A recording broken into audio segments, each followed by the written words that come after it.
శ్రీమహాగణాధిపతయే నమః. ఓం గురుభ్యో నమః. ఓం శ్రీమాత్రే నమః.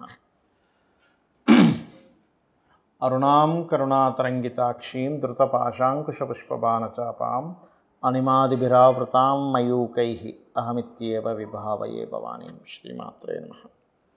ప్రేక్షకులకి ఆ లలితాంబిక అమ్మవారి యొక్క అనుగ్రహం పరిపూర్ణంగా కలగాలని మనస్ఫూర్తి కోరుకుంటూ మనం ఈరోజు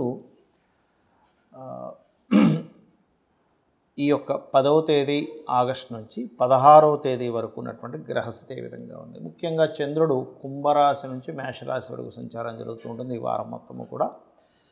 ఇక కుంభంలో రాహువు, మీనంలో వక్రించిన శని, మరియు అదేవిధంగా మిథున రాశిలో గురువు, దాంతోపాటు వృషభాధిపతి అయినటువంటి శుక్రుడు, వృషభ తులాలకు అధిపతి అయిన శుక్రుడు మనకి గురువుతో కలిసి ఉన్నాడు.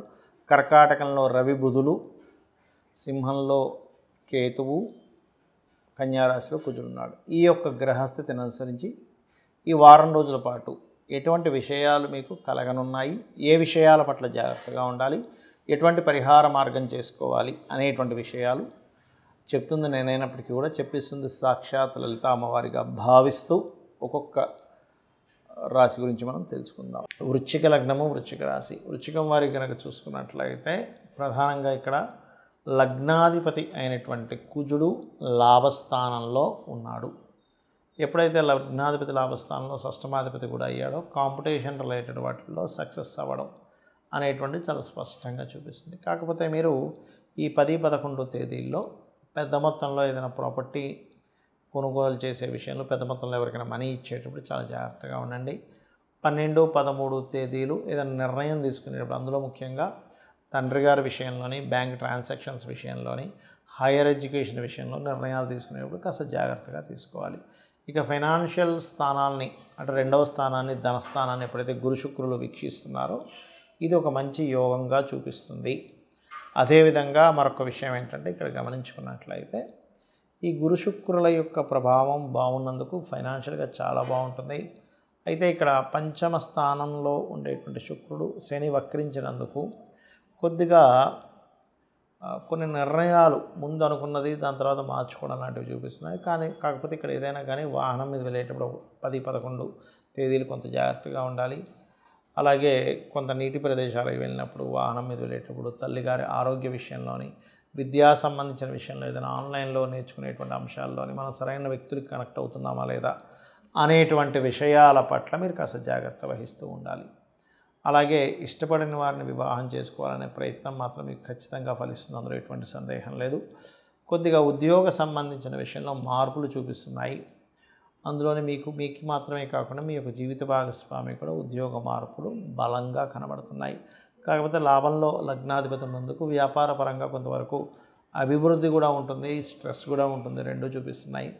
ఇక మీరు నిత్యము చేయవలసినటువంటి దేవతా ఆరాధన ఏమిటి? కాలభైరవ అష్టకము, దక్షిణామూర్తి యొక్క స్తోత్ర పఠనం చేయండి. ఎంత మీరు దక్షిణామూర్తి యొక్క స్తోత్ర పఠనం చేస్తే అంత బాగుంటుంది. ఇంకా తప్పదండి, మా పనే రియల్ ఎస్టేట్ రిలేటెడ్ లేకపోతే వ్యవసాయ సంబంధించినవి అనుకునేటువంటి వారు వ్యవసాయంలో ప్రధానంగా మీరు ఒక్కోసారి చూడండి, వ్యవసాయాన్ని కొన్నిసార్లు ఏదో తెగులు, పురుగు పట్టిందంటూ ఉంటారు. ఇటువంటి విషయాల్లో కాస్త జాగ్రత్తగా ఉండాలి, ముఖ్యంగా 10, 11, 12, 13 తేదీలలో. ఇక ఈ రియల్ ఎస్టేట్ రంగాల్లో ఉండేవారు ఈ సమయాల్లో ఏదైనా పెద్ద మొత్తంలో మనకు చూడండి, ఏదైనా భూమి కొనుగోలు చేసేటప్పుడు 2 లక్షలను అడ్వాన్స్ ఇస్తారు. మనం సరైన పర్సన్కి ఇస్తున్నామా లేదా, సరిగ్గా పత్రాలు రాసుకుంటున్నామా లేదా అనేది చూసుకోవాలి. నేను చెప్పినటువంటి కాలభైరవ అష్టకంగానే చదువుకుంటూ దుర్గాదేవి యొక్క ఆరాధనగా చేసుకున్నట్లయితే అన్ని విధాలు బాగుంటుంది. చాలామందికి ఉన్నటువంటి సందేహం ఏమిటి అంటే, వాస్తు చూపించుకోవాలంటే తెలియని ఒక భయం ఉంది. ఏమిటది అంటే, వాస్తు అనగానే వాస్తు చూసేటువంటి పండితులు వచ్చేసి ఇది కూల్చేయండి, అది కూల్చేయండి అంటారని. కానీ ఎక్కడ కూడా కూల్చేటువంటి విధానం లేదు. మనం నిర్మాణం చేసుకునేటప్పుడే ముఖ్యంగా అది ఎలాంటి నిర్మాణం అక్కడ చేస్తున్నాము, అది పూజ గది చేస్తున్నామా, లేకపోతే కిచెన్ చేస్తున్నామా, లేకపోతే ఏం చేస్తున్నామా అనేది తెలుసుకోవాలి. అయితే ఇక్కడ ఎప్పుడు కూడా చాలామందికి తెలియక ఆ వాస్తు సంబంధించినటువంటి విషయంలో కొన్ని తప్పిదాలు చేస్తూ ఉంటారు. ఆ ఇల్లు బాగానే ఉంటుంది కానీ వాళ్ళకి పనికి రాదు. ఇది స్టెప్ బై స్టెప్గా మనం చూసుకుంటే, మొట్టమొదటిగా మీరు ఎప్పుడైనా ఒక స్వగృహం కానీ లేనట్లయితే రెంట్ హౌస్కి వెళ్ళినా కూడా మీ పేరులో మీది ఏ పేరు అంటే ఉదాహరణకి ఆ నుంచి అమ్మహ, అక్షయ్, ఆదిత్య, అనిరుద్ధ్ ఇలా పేర్లు ఉన్నాయి. ఆ వర్గులోకి వస్తుంది. ఆ, కా, చ, ట, త, ప ఇలా ఉంటాయి. ఈ మీది ఏ వర్గుకు సంబంధించిన పేరు, మీరు ఉండవలసిన దిశ ఏ దిశలో ఉండాలి అనే దాని మీద మనం వీడియోలు చేశాము. అది చూసుకోవచ్చు. పంచాంగాల్లో తప్పులు ఉన్నాయని కూడా చేశాను. వాళ్ళకి ఫోన్లు కూడా చేశాను 13-14 ఏళ్ళ క్రితమే. వాళ్ళు పట్టించుకోవట్లే. అంటే ఒకసారి ప్రింట్ చేసాక మళ్ళీ మార్చితే బాగోదనో ఏమో మరి. అయితే ఇక్కడ ముందు వర్గు చూసుకోవాలి. రెండవది, ఇంట్లో పలానా దోషం ఉందండి, సొంత ఇల్లే, కానీ దాన్ని ఇప్పుడు కూల్చమంటారేమో అని అనుకునేటువంటి భయం లేదు మీకు. దాన్ని చక్కగా మెటల్స్తోని, కలర్స్తోని కొన్ని వస్తువులు కొన్ని ప్రదేశాల్లో పెట్టడం ద్వారా కూడా మనం దాన్ని ఎనర్జైజ్ చేయొచ్చు. ఆ యొక్క ప్రభావాన్ని రెక్టిఫై చేసుకోవచ్చు. అంటే ఉదాహరణకి దక్షిణంలో బాత్రూమ్ ఉందనుకోండి, అది కెరీర్ మీద ఎక్కువ ఎఫెక్ట్ చూపిస్తూ ఉంటుంది. నైరుతిలో ఉందనుకోండి, వివాహ జీవితం మీద ఎక్కువ ఎఫెక్ట్ చూపిస్తూ ఉంటుంది. ఉదాహరణకి మీకు అదే టాయిలెట్స్ ఆగ్నేయంలో ఉన్నాయి, ధనం మీద, వివాహం అవ్వడానికి కుదరకపోవడం లేదా స్త్రీలకు అనారోగ్యం మీద చూపిస్తుంటుంది. అదే వాయువ్యంలో ఉంటే అది కూడా అనారోగ్యాన్ని చూపిస్తుంది, మానసిక స్ట్రెస్ని ఎక్కువగా ఇస్తుంది. ఉత్తరంలో ఉంటే ఇంక ఇవాళ రేపైతే చెప్పనక్కర్లే. నేను చాలా అపార్ట్మెంట్స్ కొత్త బిల్డింగ్స్ చూసినా ఉత్తరంలో బాత్రూములు పెడుతున్నారు. అస్సలు పనికిరాదు, కుబేర స్థానం అని చెప్పారు శాస్త్రంలో. కాబట్టి నార్త్ సైడ్ ఎప్పుడైతే టాయిలెట్స్ పెట్టారో మనం ధనాన్ని ఇచ్చేటువంటి కుబేరుడి దగ్గరికి వెళ్ళి అంటే ఆ ప్రదేశంలో ఉంటూ అక్కడ మనం ఏం చేస్తున్నాము, మలమూత్ర విసర్జనలు చేస్తున్నాం. అంటే అది ఎంత తప్పు. కాబట్టి వాస్తు అంటే కేవలం ఏదో 4 గోడలు కట్టేసుకున్నామన్నట్టు కాకుండా వాస్తు పురుషుడు అనేటువంటిది ఉంటుంది. ఆ వాస్తు పురుషుడు తగ్గట్టుగానే మనకి దేవతా స్వరూపాలు, ఆ దేవతలు ఎలా ఉన్నారు ఏంటి, ఒక్కొక్క దానికి పద విభజన, పద నిర్మాణం అనేటువంటిది ఉంటుంది. దాన్ని బట్టి ఇంకొంతమంది ఆయం కట్టి కూడా, సొంత గృహం అయితే ఆయం కట్టి కూడా చేసుకుంటారు. ఆయం కట్టలేదు, అపార్ట్మెంట్ ఏదో, దానికి లోపల మనకి 16 డివిజన్స్లో ఎక్కడ ఏ దేవతా స్వరూపం ఉంది, ఎక్కడ ఎటువంటి జాగ్రత్తలు తీసుకోవాలి, ఎక్కడ ఎటువంటి యాక్టివిటీస్ చేస్తున్నాము, ఏ వర్ణము, ఏ వాల్కి ఏ వర్ణం ఉంటే మంచిది, తను ఎనర్జైజ్ చేయాలంటే ఎలాగా అనేటువంటిది కలర్ టెక్నిక్తోని లేకపోతే మెటల్ టెక్నిక్తోని, మిర్రర్ టెక్నిక్తోని దాన్ని సెట్ చేసుకోవచ్చు. ఇంట్లో చేసే యాక్టివిటీస్లో కూడా కొన్ని మార్పులు చేసుకోవాలి.